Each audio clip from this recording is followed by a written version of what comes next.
iniciar ya la grabación porque sé que el tema de las normas APA les va a interesar a todos. Entonces, por aquí están viendo mi pantalla. ¿Sí? Sí. Ok, entonces, algo clave para tener en cuenta. El documento debe ser en tamaño carta, las márgenes o el borde de las hojas deben tener un tamaño de 2.5 centímetros, la letra pueden ser tres tipos de letra, Arial, Times New Roman o Calibri, tamaño 12. Entre párrafos debe haber un doble espaciado y entre líneas, 1.5. Entonces, interlineado 1.5 y entre párrafos doble espacio. Listo, hasta acá estoy clara. Sí. ¿Cómo se presenta la portada?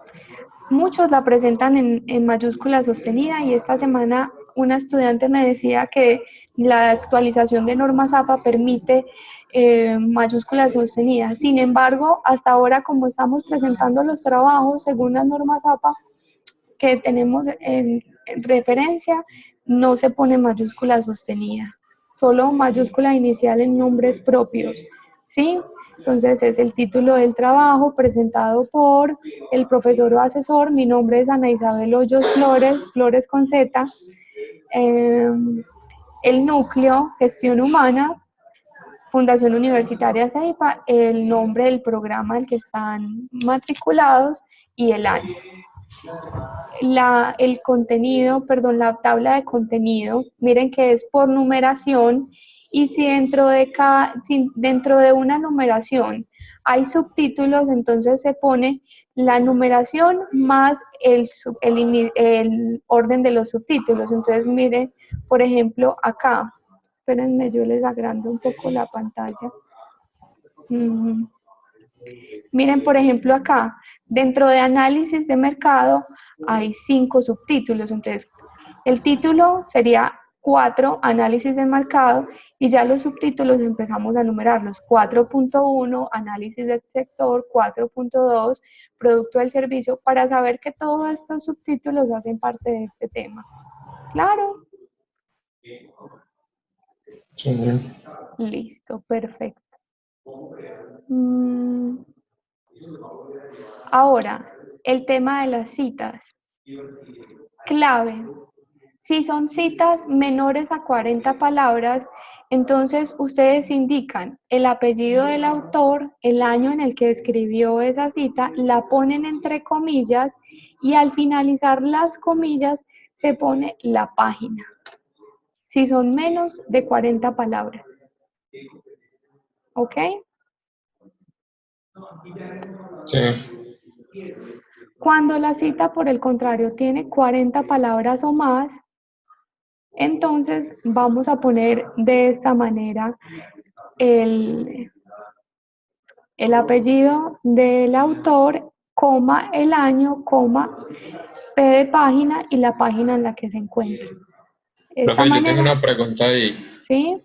Si es una página de internet la que se está citando, se pone el título del texto de la página de internet y el año. Y el año. Y Ok. en la bibliografía, aquí les aparece, ya no Disponible sería, la página, el link. exacto, ya no sería bibliografía, sino cibergrafía. Pero no sé aquí por qué no hay cibergrafía. Deme un segundo. Artículo, aquí, página web. ¿Cómo se pone una página web? ¿Sí? Entonces, el autor, el año, o qué es, ¿sí? ¿Quién está diciendo eso o qué es? O si no es un autor, sino una institución, Fundación Universitaria CEIPA, y ponemos recuperado de, y ahí sí, el link, ¿sí? Lo mismo para un video, miren, por ejemplo, como el video no tiene un autor específico, es Fundación Universitaria CEIPA, el productor, el año en el que se produce, si se encontró en un tutorial ebook person, entre corchetes especificamos que es un video y la fuente. Ya aquí no se dice recuperado de, sino específicamente de y la página. ¿ok?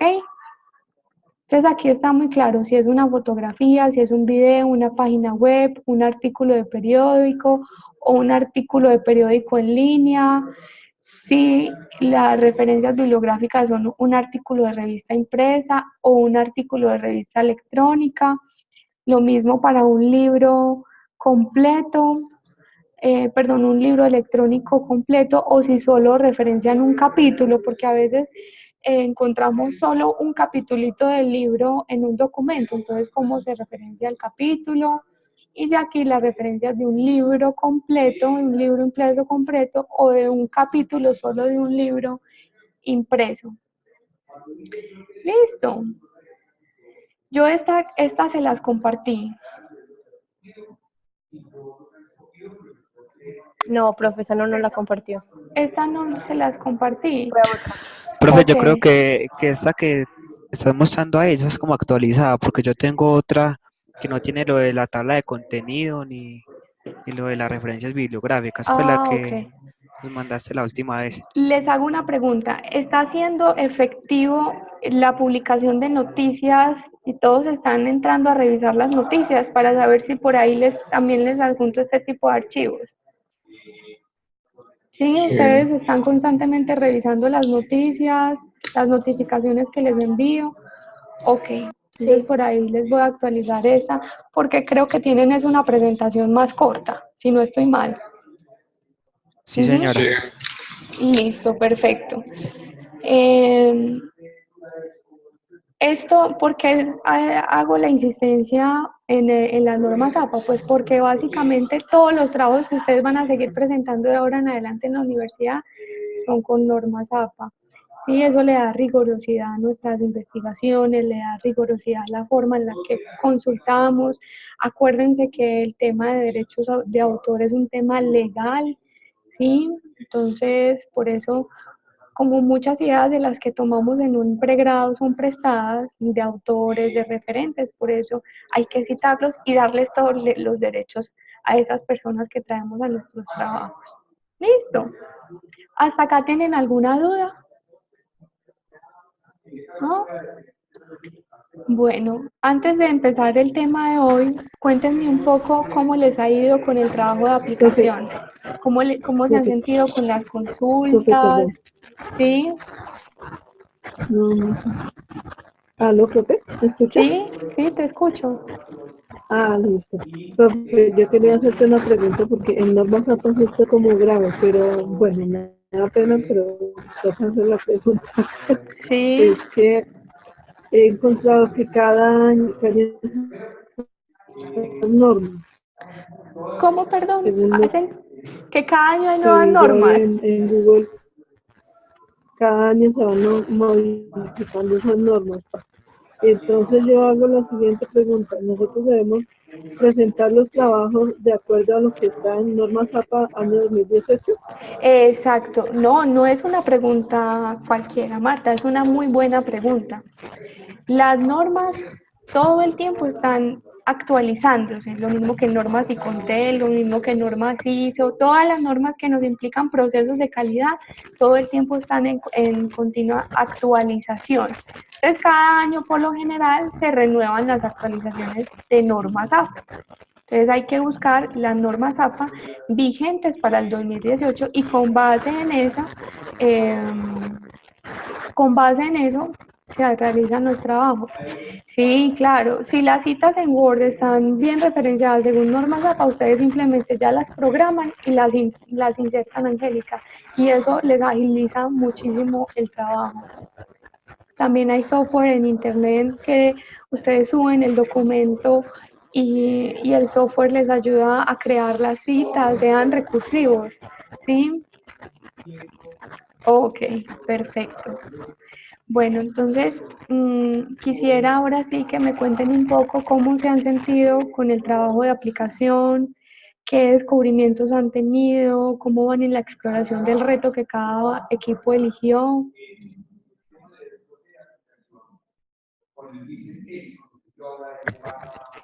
A ver, profe, yo le quiero comentar, para mí sí ha sido algo muy novedoso porque como en mayoría de empresas hace unos años no había el jefe de recursos humanos. Y qué bonito que hoy en día ya se está aplicando de que recursos humanos también es valioso, porque la persona que está en recursos humanos debe saber manejar muy bien todo el equipo, ya sea de la empresa, de la asociación, de lo que sea en donde esté laborando. Que es el caso que nosotros escogimos en el objetivo número 8, la parte de, de, de, del empleo, digámoslo así, de la Ujú. empleabilidad.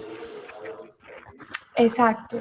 Y además que siempre debemos velar, y más ahora que nos lo dice el objetivo 8 de desarrollo sostenible, hay que velar siempre por el trabajo digno.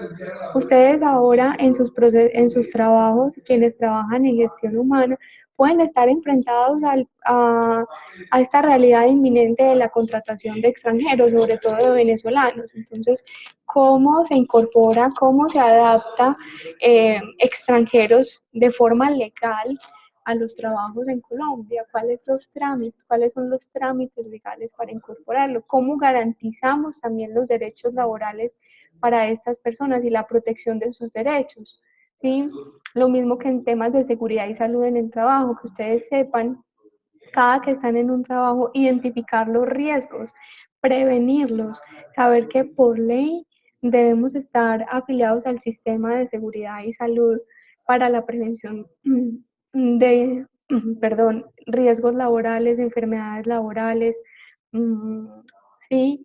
Y la promoción de la salud mental y física de nuestros empleados y la salud emocional, ¿sí? Porque también las ARL tienen un porcentaje anual para capacitaciones, para beneficios a sus empleados y cómo también dignificamos a los seres humanos, a nuestros colaboradores a través del trabajo, mediante la motivación, buenos programas de retribución salarial, de compensación salarial, que estén acorde al mercado, que sean acorde al desempeño y al diseño de cargos, cómo dignificamos también con las jornadas de trabajo, cómo permitimos que los empleados tengan las dimensiones de su vida equilibradas, no solo lo laboral. Ahorita vamos a ver en el tema que hasta 1935 más o menos fue que se pudieron asociar las personas en sindicatos para promover sus derechos. Antes, por ejemplo, en las minas de cobre, una persona podía trabajar 16 horas diarias en un espacio de 1 metro por 1 metro, o sea que tenía que trabajar agachado. Entonces, ¿cómo? Y todavía se ven este tipo de explotaciones a nivel de trabajo. Entonces, ¿cómo ustedes desde la gestión humana tienen el reto de ser garantes y velar por la dignidad, por los derechos laborales, por la seguridad y salud en el trabajo, por la incorporación legal de migrantes o inmigrantes en el trabajo, ¿sí? Entonces es muy interesante que vayan teniendo esa mirada. Mm, la igualdad de género, exacto. Todo eso hace parte de la dignidad laboral. Entonces, excelente ese aporte. ¿Qué más han descubierto? ¿Cómo van con el trabajo de aplicación? Profe, yo encontré algo pues que es como muy interesante en cuanto Sí, al tema de migración, que fue como el reto que escogimos. Y es que sí. la OIT está pues al frente de eso, la Organización Internacional del Trabajo, junto con el Ministerio de Trabajo, tienen normas, decretos y leyes que regulan el trabajo de migrantes y tienen una serie de procedimientos y requisitos para que una empresa contrate legalmente a un inmigrante y le pide pues todos los permisos. Obviamente pues no todos los migrantes que están llegando llegan legales, pero Mm, se ven las noticias que cada día a los venezolanos les están dando más facilidad para sacar todos los permisos, un permiso de trabajo temporal, un permiso para sacar una cédula temporal y ya después pues tienen la posibilidad de sacar la cédula definitiva. Entonces encontré eso y me parece como interesante que desde la OIT tengan ya como leyes, procesos pues, para ¿cómo es? Administrar o para ujú. tener legal el tema del trabajo de migrantes.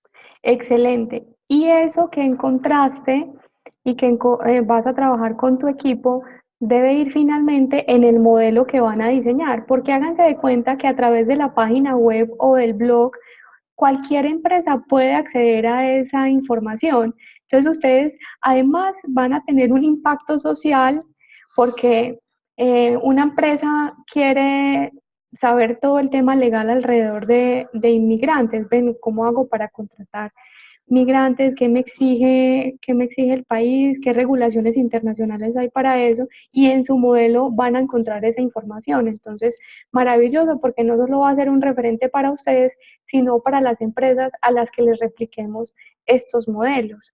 Por eso, la intención de que lo hagan a través de una página web o un blog, ¿sí? Porque ustedes, eh, para que vayamos materializando en propuestas, en proyectos, o más bien vayamos materializando esos proyectos en modelos que sean útiles para los negocios y para las empresas, sobre todo empresas, por ejemplo, que apenas estén iniciando con sus procesos de contratación. Sería muy útil. Excelente ese descubrimiento, Esteban. ¿Alguien más?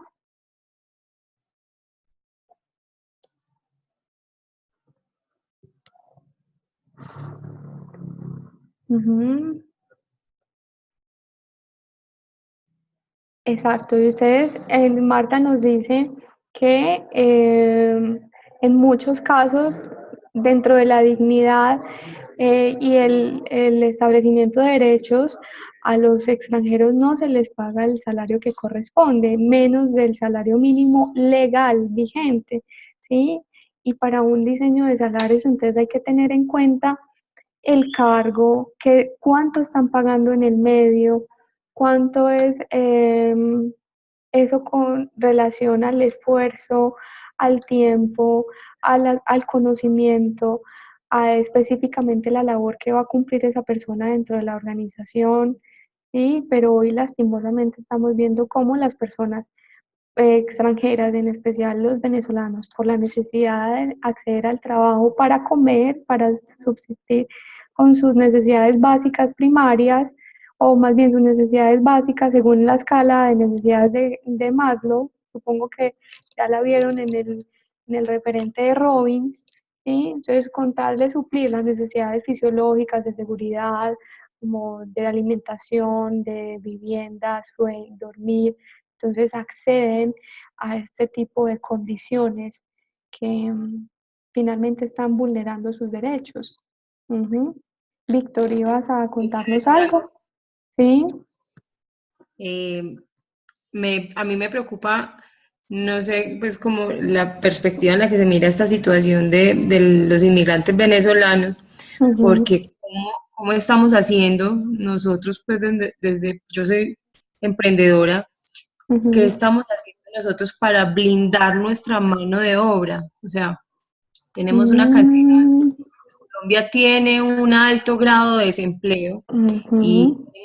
puestos tan elevados que obviamente al empresario le va a interesar, por medio del ahorro de la carga prestacional, pues emplear a un venezolano. Entonces, Claro. ¿qué estamos haciendo nosotros para blindar nuestra mano de obra colombiana? Que también pues hay que respaldarla de alguna manera, porque con esta cantidad de personas en condición de ilegalidad que están, pues todos se están volcando a contratarlos. Entonces, sí, me generó mucha controversia este trabajo precisamente por eso.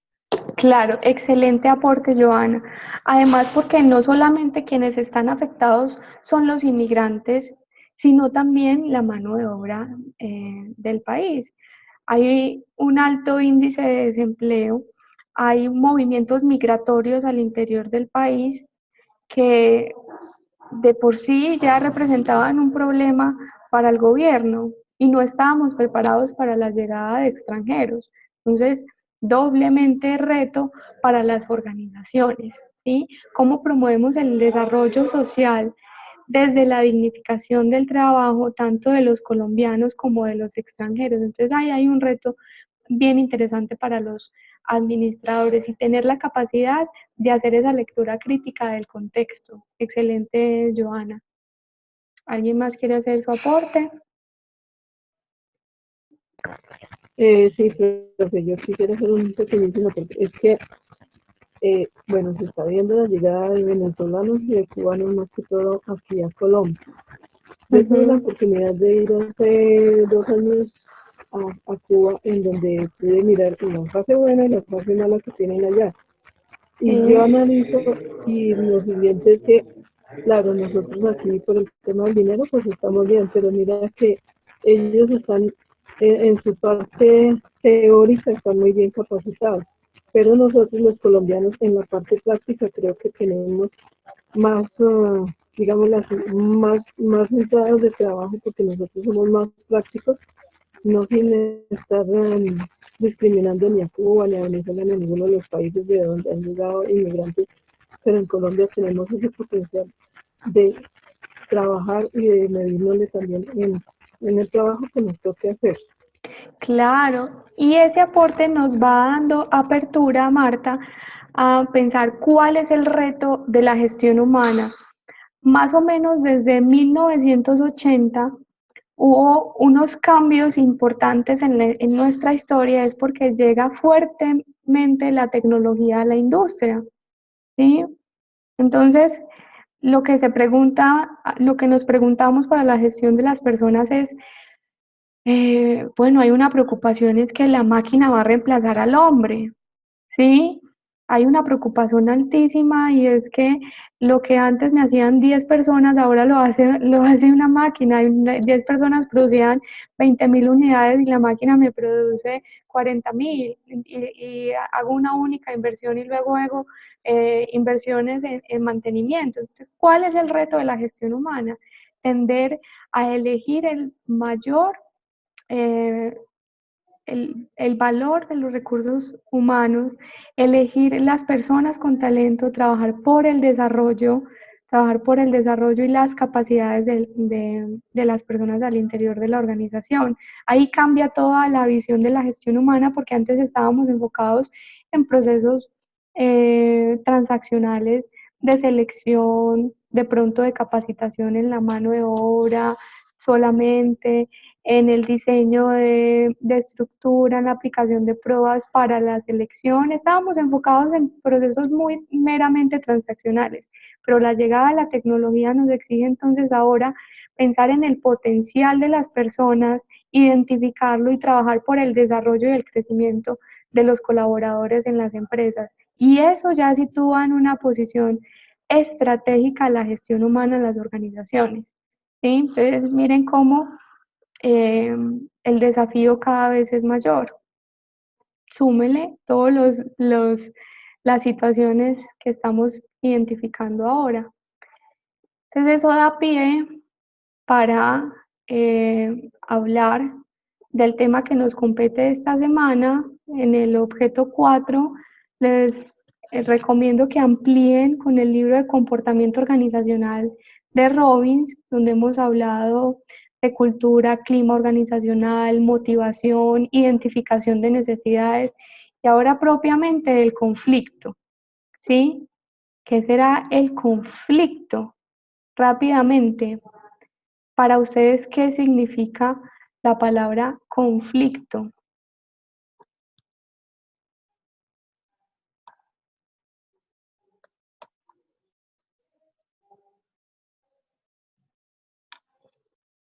No sé, profe, alguna situación que genere incomodidad.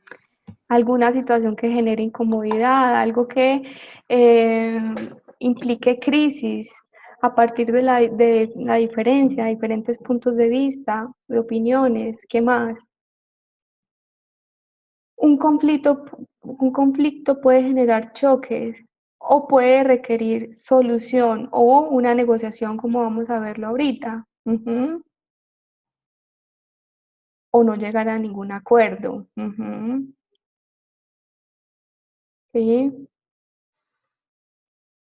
¿Qué más le sugiere esa palabra en las organizaciones? Conflicto,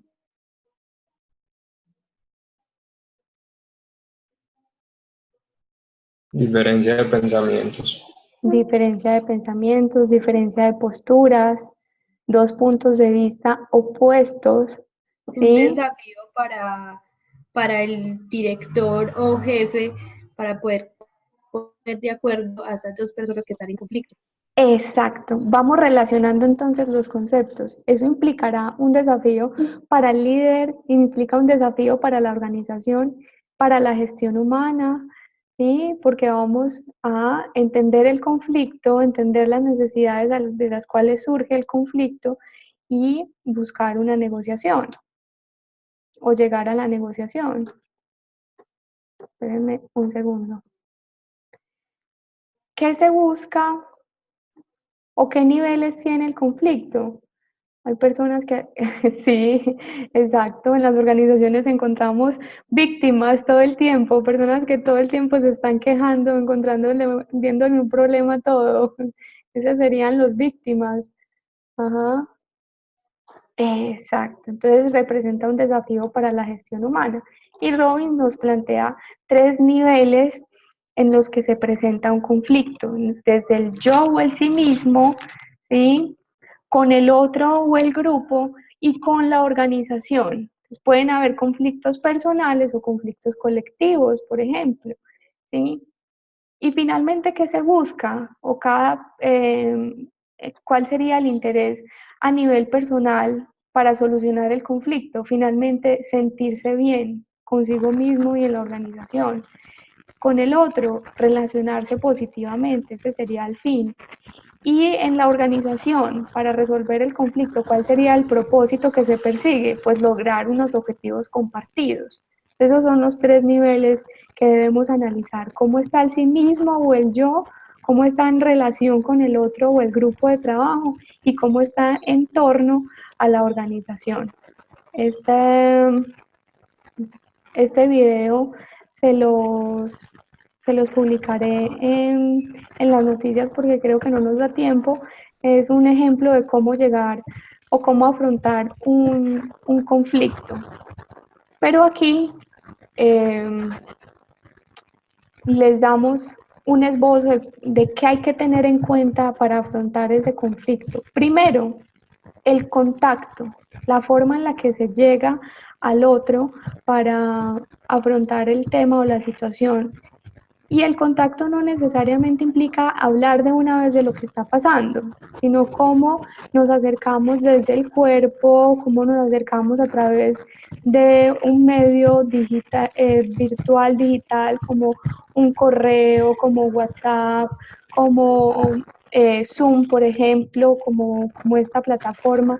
¿Cómo establecemos ese contacto con el otro? Hay que tener siempre en cuenta eso, que el contexto, en qué contexto está el otro, en qué contexto estoy yo, cuál es el contexto que nos une. En este caso sería el contexto organizacional y el contenido propiamente, de qué nos vamos a ocupar a la hora de enfrentar un conflicto, qué es lo que está pasando, qué contiene ese conflicto. Entonces, tengan en cuenta esos 3 referentes: contacto, contexto, perdón, y contenido.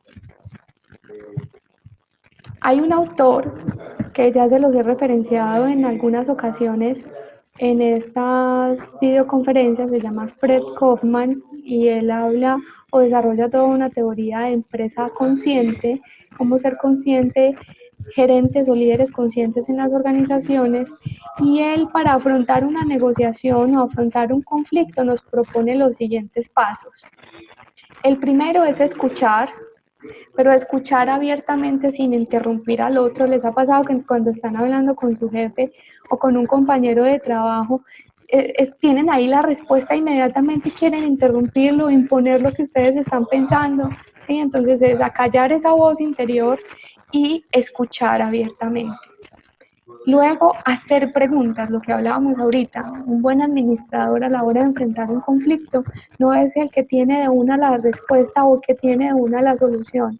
Es el que hace preguntas claves para profundizar más. Bueno, ¿y tú qué esperas de mí con esto? ¿Sí? ¿Y cómo te puedo ayudar?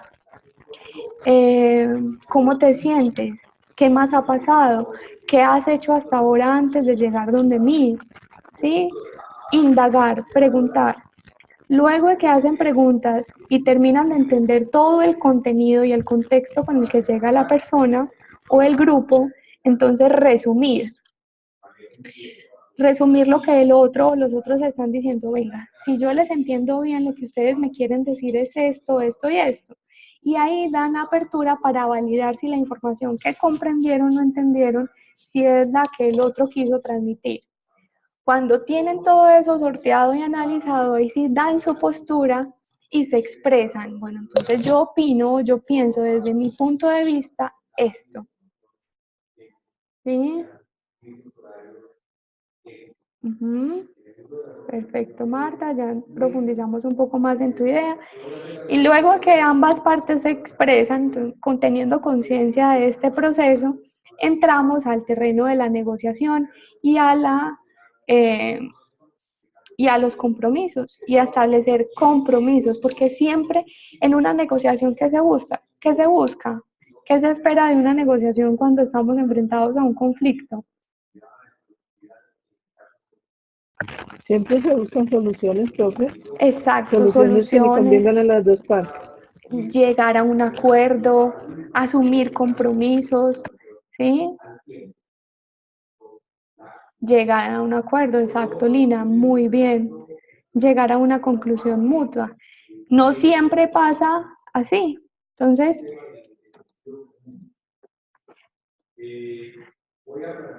denme un segundo. No siempre pasa así. Robbins nos dice, bueno, la solución de un conflicto, las formas de negociación podrían darse en 4 terrenos. El primero es pierdo ganas. Finalmente, una de las partes termina cediendo y la otra parte ganando sobre la primera. Entonces, una de las formas de resolver el conflicto para que ya pierda la calidad de conflicto sería perder, ganar. Y como dice Maturana, perder es ganar un poco, ¿me entiendes? Ahí una de las partes está cediendo, ¿cierto? Otra forma de resolver el conflicto sería gano-pierdes, donde una de las partes impone su postura, impone su argumento, impone su punto de vista sobre la otra y termina dominando. Entonces, gano-pierdes. En la primera se caracteriza por ceder y en la segunda se caracteriza por dominar, ¿sí? Puede pasar también que después del terreno de negociación ninguno ceda y los dos pierdan. No se llegó a ningún acuerdo. Eso también es una forma de resolver el conflicto. No hubo ningún acuerdo. ¿Sí? Y la manera de pronto más ideal o esperada, que es a donde apuntaríamos cuando estemos en procesos disciplinarios en la gestión humana, cuando estemos enfrentándonos al conflicto, sería buscar el ganar-ganar. ¿Sí? Donde ambas partes logran un acuerdo en el que se sientan beneficiados, que se sientan bien, ¿sí? Entonces, en esos 4 terrenos podría moverse una negociación, o más bien la resolución de un conflicto, por ejemplo, ¿sí?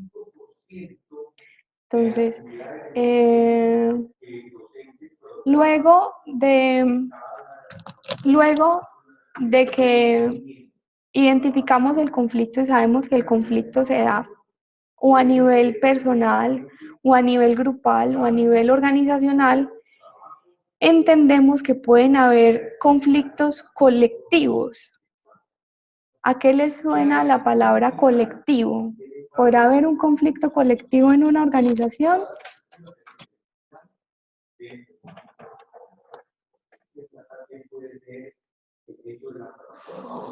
Sí, hay otro profesor haciendo una videoconferencia, disculpen, chicos.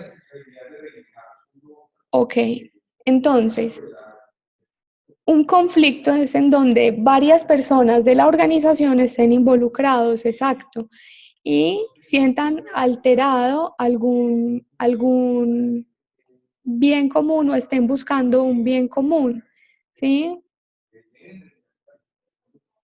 Exacto, hay muchas personas involucradas, como dice Abimael. Entonces, empezamos a ver que en las organizaciones habían conflictos colectivos y las personas empezaron a asociarse. Y esas asociaciones se transformaron en sindicatos, ¿sí? ¿Quién conoce un sindicato en Colombia? Exacto, exacto. Un sindicato se crea para abordar los conflictos y entrar en terrenos de negociación entre patronos y colaboradores, o patronos y empleados, o administrativos y colaboradores. Oscar, ¿puedes hablarnos un poco del sindicato de Fabricato?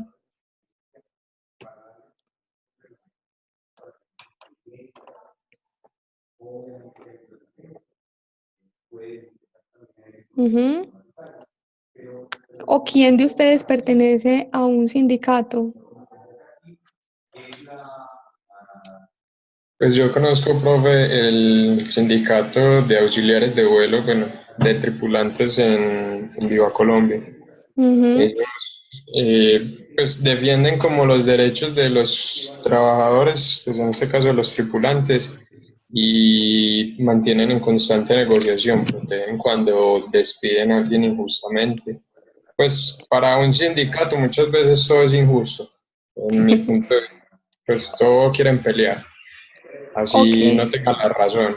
Entonces, sí lo conozco y sé que les dan también, tienen, digamos, algún día de oficina para que se llama permiso sindical. Pueden ujú. asistir a reuniones de descargos, o sea, de procesos disciplinarios contra alguno de sus socios o no sé cómo se llaman, de sus miembros. Y ellos ahí los defienden porque creen que siempre van a atacarlos. O sea, ellos se sienten siempre como vulnerables a que siempre van a ser ellos. Ok, interesante esa percepción que tienes del sindicato. Sin embargo, el origen del sindicato es para proteger los derechos de los empleados, ¿sí? Y promover los derechos de los empleados, promover el bienestar de los empleados y estar en constante negociación entre administrativos y empleados, o como se decía antes, entre patronos y empleados, buscando que un bien común. Sabemos que como en todas organizaciones, en algún momento podrán primar intereses personales, ¿sí? O intereses de poder. Eso se sale de las manos siempre que hay una organización de personas, ¿sí? Profe, pero por ejemplo, Uh-huh, usted que, bueno, Bianca, que fue el que conoce todo el mundo, que fue el que tuvo la crisis hace poco, que uh-huh. pararon tantos vuelos, o sea, ellos lo que peleaban eran cosas ilógicas. O sea, desde la regulación colombiana del aerocivil, lo que ellos decían que podían volar 90 horas, que es ilegal, eso no es ilegal. Eso está regulado y ellos peleaban a eso y no es por el bien común, es algo que ya está regulado y que se puede hacer, que un tripulante al mes puede volar 90 horas. Entonces ellos dicen que no, que si vuelo 90 horas estoy trabajando más de lo que yo puedo hacer diariamente. O sea, todo eso está regulado y ellos peleaban eso.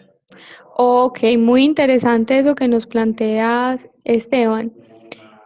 Por temas de tiempo, yo creo que no voy a abrir una discusión sobre el tema sobre Avianca, pero podemos investigar noticias al respecto o consultar noticias al respecto. Pero es bien interesante porque ellos están partiendo de un derecho que es el derecho a la, a la asociación y el derecho a expresarse libremente, y una de las formas de expresión es la huelga, ¿sí? La huelga entra en terrenos de legalidad, está avalada porque según la Constitución de Colombia, todos los colombianos tenemos derecho a la libre asociación, ¿sí?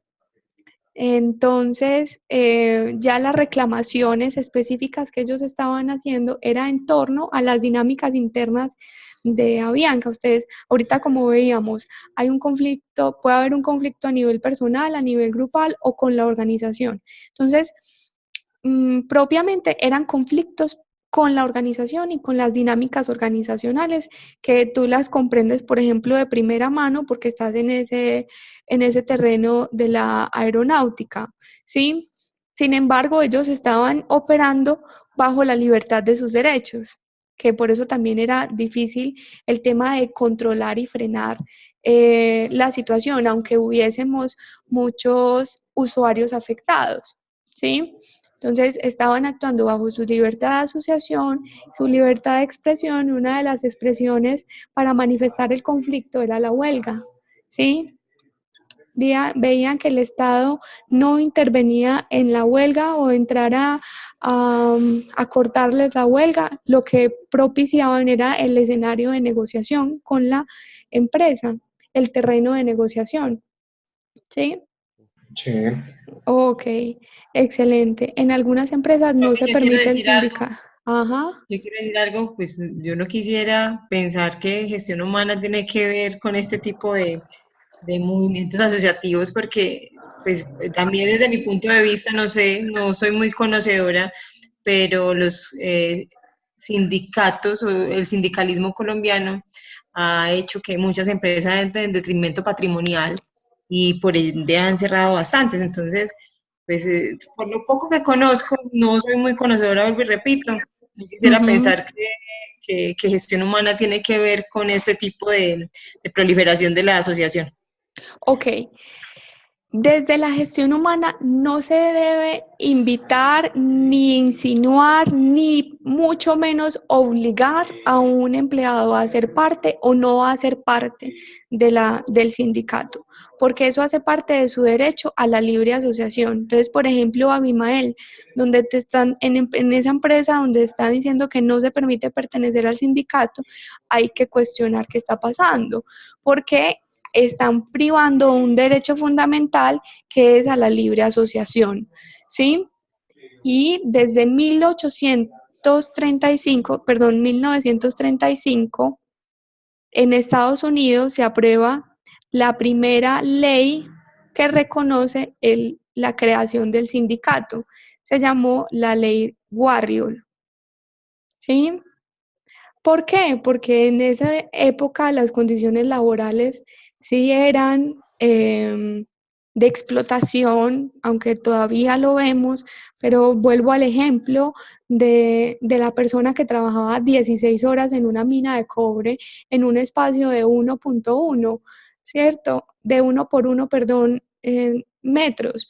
Eso implica explotación, eso implica violación de los derechos, implica vulneración de la dignidad de la persona. Entonces, ese fue el origen primero del sindicato, que ya después en las empresas, perdón, y en los sindicatos se impongan intereses personales que llevan a esos extremos, como lo que nos está mencionando, creo que fue Joana, sí, como nos menciona Joana, pues ya eso toma las características propias de cada dinámica sindicalista. Sin embargo, el origen propio es protegerlos, el origen del sindicato es proteger, velar por el bienestar común y por los derechos en el trabajo. ¿Ok?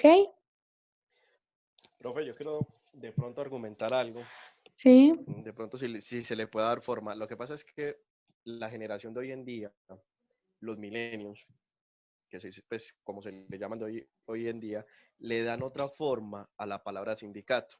Yo creería que ellos, la palabra sindicato, la entienden como que ellos están privilegiados, que nadie los puede tocar o que nadie puede atentar o vulnerar sus derechos. Ellos tienen que el que esté metido en el sindicato nunca lo van a echar de una empresa. Esa es la percepción que se tiene. ¿Por qué te habla del sindicato de Fabricato? Porque Fabricato es una de las empresas muy antiguas de aquí de Antioquia y el sindicato de Fabricato ha crecido y mira como de la manera como creció, el sindicato de Fabricato lo que hizo fue fortalecer y defender los derechos de los empleados de hoy en día que están pensionados. Porque ¿qué es lo que quería hacer la empresa? Acabar y sacar a todos los pensionados y liquidarlos. O sea, no pensionarlos, sino liquidarlos. El sindicato, ¿qué es lo que hace? Proteger los derechos, valores de las personas que trabajan dentro de una organización, que es muy diferente a las personas de hoy en día, o sea, la gente joven que entra a una empresa que inmediatamente quiere aportar al sindicato y quiere que esos no los puede tocar nadie. Antes, al contrario, a esas personas son a las que más vigilan para buscarles cualquier caída pues en el trabajo. Ok, ahí se mueven muchos intereses, pero como tú dices, y Fabricato, el sindicato de Fabricato cobra mucha fuerza, además por todos los beneficios que los empleados han logrado obtener a través de este, ¿cierto? Pero fueron muy y han sido muy fieles a su origen principal, que es velar por los derechos de los trabajadores y estar en constante relación entre los patronos o los directivos y los empleados. Y también el sindicato puede ser un aliado estratégico para los empleadores, porque el sindicato directamente aporta ideas, aporta propuestas, tiene la percepción de los empleados y puede ayudar a la consolidación de la estrategia de los negocios. Entonces, una relación óptima de sindicato empleador o sindicato patrón o sí, lo que hace es antes generarle valor a la organización y a eso debe tender. Sin embargo, desde la gestión humana se debe tener como aliado en procesos de negociación y para los empleados el sindicato, más no ni promover, ni obligar, ni hacer retirar, no, no, no, porque estaríamos vulnerando el derecho a la libre asociación. Así como si algún empleado, por ejemplo, llega un empleado nuevo a Fabricato, ¿sí? Llega un empleado nuevo a Tejicóndor y en la primera semana todos los compañeros de equipo empiezan a decirle, oye, tenés que unirte al sindicato, tenés que pertenecer al sindicato. Si no vas, entonces eso va a tener repercusiones porque no vas a recibir las bonificaciones que nosotros recibimos. ¿Qué está pasando? ¿Están en un comportamiento correcto sus compañeros? Pues que ya no sería libre elección. No, ya no Exacto. sería libre, sí. Que se vuelva como más litigativo entre la empresa y los empleados, ¿no? Exacto. Ya no sería un tema de libre elección, sino que están imponiendo sobre el empleado el tema de que se asocie al sindicato, ¿sí? Y podría inclusive empezar un proceso legal ese empleado en el que se pida el restablecimiento de sus derechos que están siendo vulnerados. Entonces, mire tan sensible el tema de pertenecer o no a una asociación sindical, ¿sí? Profe, Pero, ¿cómo? Sí, Marta. perdón. No quiero decirle no porque te lo termina lo que estás diciendo, profe. No te escucho, Marta, bien, perdón. Quiero hacer un aporte, pero termina lo que estás diciendo, profe. No, Está no, interesante. básicamente eso era. Ahora el siguiente, profe. Ahorita, pues como se está viendo el modelo de las políticas públicas, ¿cierto? Que está bastante sonado por todo el país. También hemos visto que hay muchos líderes que están en sindicatos grandes. No voy a mencionar aquí ningún sindicato grande, pero yo pertenezco a alguno de los de tema del campesinado. Pero estos líderes se están valiendo de no hacer política, sino politiquería. Entonces, es como una reflexión que quiero hacer, que hay que tener cuidado en los sindicatos porque eso conlleva a que ya eso se vuelva muy personal y no es favorable porque en un momento dado se puede caer ese grupo, esa empresa, esa asociación en lo que estemos, ¿cierto, profe? Claro, un excelente aporte, Marta, y eso apunta a lo que ahorita nos decía Esteban, que a veces como son organizaciones de personas, pueden estar mediadas por intereses personales. Lo importante es que nosotros tengamos esa capacidad de análisis y de detectar a tiempo la situación que está ocurriendo de fondo. Y para aclararles a todos, una política pública es un documento que se pretende dejar en los municipios, en los departamentos, para garantizar el restablecimiento de un derecho o de un servicio a pesar de las administraciones. Por ejemplo, una política pública de salud mental en un municipio que garantice velar por la prevención del maltrato infantil, que garantice velar por la prevención y el cuidado de los adultos mayores, ¿sí? A pesar de que cambien de administraciones, de que cada 4 años haya un político diferente y una administración diferente, esa debe cumplir con esas políticas públicas. Entonces, las políticas públicas se hacen para perdurar a lo largo del tiempo y son basadas o se hacen con base en un diagnóstico propio de las necesidades del municipio, del contexto local o de la localidad donde se desarrollen. Entonces, cada municipio puede tener sus propias políticas públicas y eso lo que hace es, digamos, mitigar un poco lo que puede causar tener cada 4 años un gobierno que lleguen con su propio estilo, que lleguen con sus propios procesos, que lleguen de pronto a eliminar proyectos o avances que ya se hayan hecho con la comunidad en administraciones anteriores. Ese es el fin de una política pública. Uh-huh. Chicos, yo creo que si nos quedamos más tiempo acá, se nos va toda la noche porque es un tema bien interesante. Lo importante es que vamos siendo críticos ante lo que nos estamos y nos vamos a enfrentar como administradores. Vuelvo y les insisto, una máxima es que ustedes como administradores y más desde el humano no tienen las respuestas, no tienen las categorías completas sobre las personas, sino que son quienes deben hacer las preguntas correctas para ir al origen de los conflictos, para buscar la negociación, para promover los derechos de los trabajadores, para promover el desarrollo social y no solamente el interés individual, ¿sí? Entonces, vámonos con esta invitación el día de hoy. De todas maneras, en las noticias de mañana queda publicada el documento que revisamos hoy, que estuvo más profundo de las normas APA. Les voy a poner el video en donde tenemos un ejemplo de una negociación en una empresa y estén revisando constantemente las publicaciones porque eso nos amplía más estos temas que estamos abordando cada 8 días en las videoconferencias. Listo. Nuevamente los felicito por su participación. Sigan así activamente participando en los foros, con sus trabajos juiciosos, en las videoconferencias. El examen del fin de semana, chicos, va a estar habilitado desde el sábado a las 8 de la mañana hasta el viernes a las 10, perdón, hasta el domingo a las 10 de la noche, sábado 17 a las 8 de la mañana, domingo a las 10 de la noche. No dejen el examen para hacerlo a las 9 de la noche del domingo, ¿sí? Qué pena, profesor, una pregunta. Sí. ¿Eso uno entra por alguna parte como dice el foro, o cómo? Porque dice que debería recargar la aplicación Respondus, pero no sé, yo soy nuevo en esto. Bueno, ustedes descargan la aplicación en su computador. Cuando entran al examen, el examen ya está preprogramado para que se active el programa y lo que hace es que les bloquea otras ventanas emergentes. Entonces, si ustedes están en la ventana del examen, bloquea o impiden que abran una ventana para consultar en Word o para mirar los documentos, por ejemplo, solamente estarían centrados en la ventana del examen.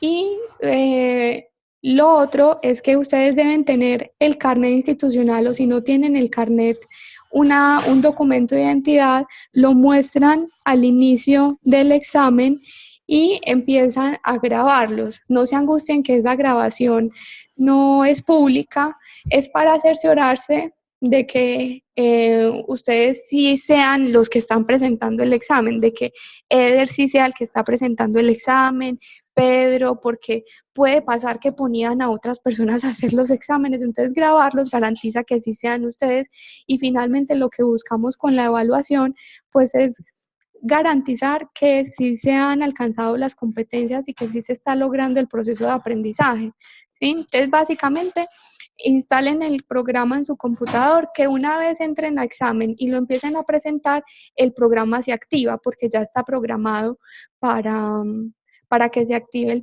el Respondus y tengan a la mano la cámara integrada al computador o la cámara de escritorio y el documento de identidad. ¿Listo? Profe, una pregunta. Cuando yo hice la inducción, cuando presenté los exámenes, este programa no me arrojó. ¿Tengo un problema porque con el programa o sinceramente no lo pusieron en la inducción? Ujú. El programa ustedes lo tienen para que lo descarguen, está en contenido. De hecho, yo lo descargué, pero cuando presenté los exámenes no me arrojó el programa. ¿Ustedes lo ponen en las inducciones o Sí, solo es para los no, exámenes? creo que en la inducción está, pero ahorita propiamente en nuestro curso está en actividades preliminares, ahí encuentran la versión de Respondus para que la descarguen y la instalen en el computador. Y como les digo, el examen del parcial ya está programado, entonces cuando tú entres al examen ya se te va a activar Respondus solito porque ya está programado ahí en las condiciones de la presentación del parcial. ¿Listo? Perfecto. Profe, Me dijeron profe, tengo una dudita antes Sí. de que no se nos vaya. Profe, No es te que preocupes. nos acaban de enviar aquí un mensaje la compañera que dice que el trabajo se venció, era el plazo hasta las 8 y apenas nos acabamos de dar cuenta. ¿Qué podemos hacer en ese caso, profe? Porque el trabajo ya lo tenemos listo, pero se venció el término de enviar el trabajo en sí. El trabajo de aplicación, no. Sí. Ah, pero Eso me menos está mal me escribiendo aquí la dijiste. compañera. Me envió hasta un pantallazo, me está escribiendo aquí la compañera, entonces me envió ahí un pantallazo. Ah, ok. Ya mismo voy a editar porque es hasta las 11:55. Sí, por eso les interrumpí porque me dio prisa porque tenemos ya todo listo para mandarlo apenas salgamos del chat, lo enviamos. Ah, ok, sí, aparece 8. No, aquí mismo lo estoy modificando. 23, perdón,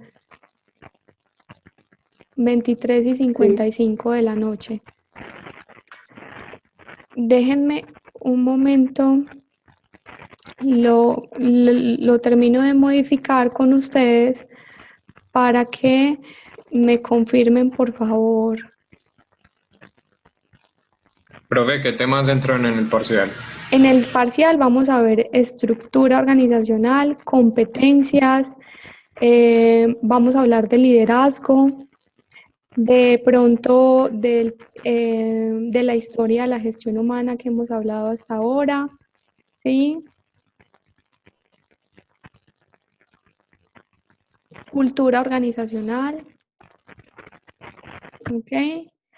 Me confirman, por favor, si ya les aparece, ya hice la modificación de la hora.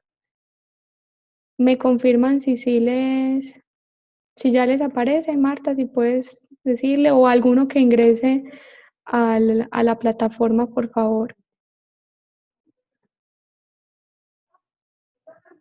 ¿Sí? Listo, súper. Entonces, hasta las 11:55. No lo dejen para las 11:55. Terminamos la videoconferencia para que puedan estar a tiempo. Listo. Listo, profe. Bueno, chicos, les deseo una feliz noche. Nos vemos dentro de 8 días. Igual vamos conversando por el foro de dudas e inquietudes o algunos me han estado escribiendo al correo electrónico y está bien, por ahí también nos comunicamos.